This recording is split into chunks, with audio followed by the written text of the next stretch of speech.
So for those of you who just saw my hailstorm video, done only 5 minutes ago, look at that out there, looking out over the southern oceans. Would you believe it was the same place?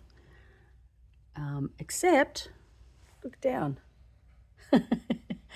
There's all the hailstones. Icy cold and settled, not even melting yet.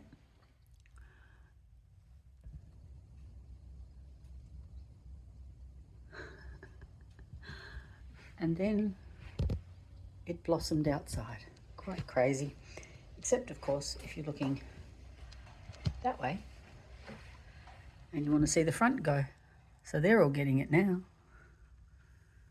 Far out. Wonder how long it will take all those hailstones down there on the grass to melt.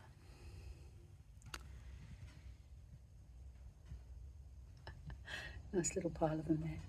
That was so intense. But now it's a beautiful day again. How incongruous.